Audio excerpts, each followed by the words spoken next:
So, ayan guys, naglilinis po ako ngayon dito sa kwarto guys. Napakadumi yung floor kasi nga,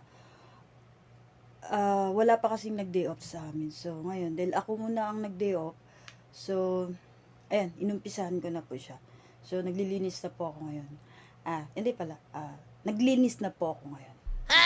So, ipakita ko sa inyo guys pero hindi ko na-picturean yung, or i-video yung, before. So, ipakita ko lang sa inyo yung nagawa ko na.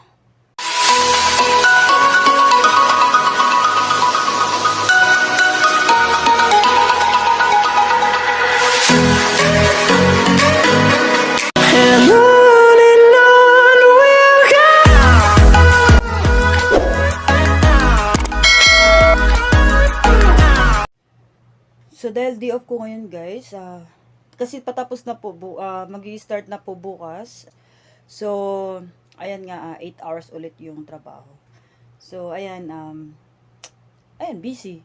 Kailangan maglinis kasi nga, darating na naman yung araw na sobrang busy. So, ngayon dahil free time ako, maglilinis ako. Diba? Ang bet-bet ko.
So ito guys, ito po yung sa kusina namin.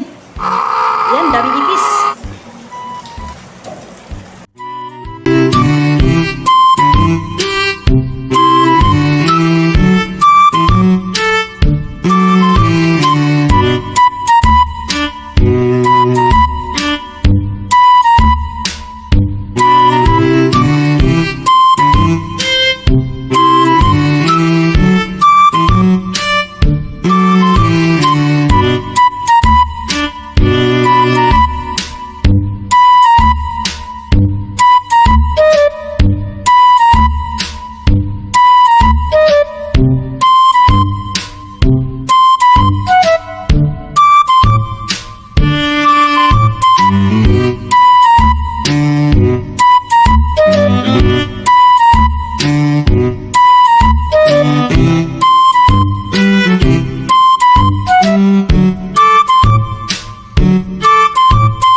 So ito na po yung kanina guys na nilinis ko. Ayan.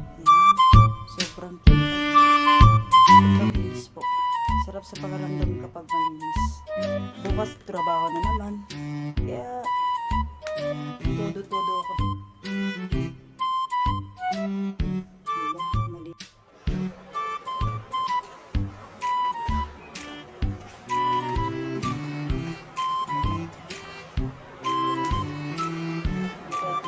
Dito sa kusina.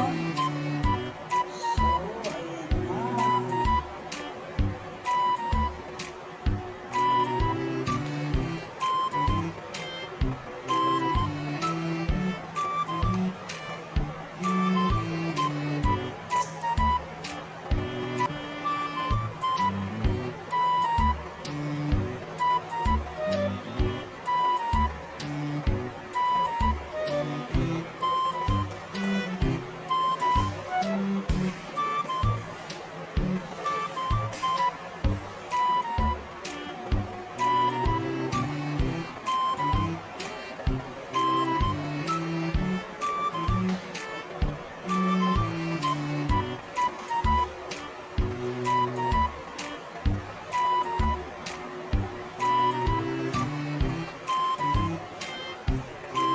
Nag-walling po ako guys, pero hindi ko siya as in.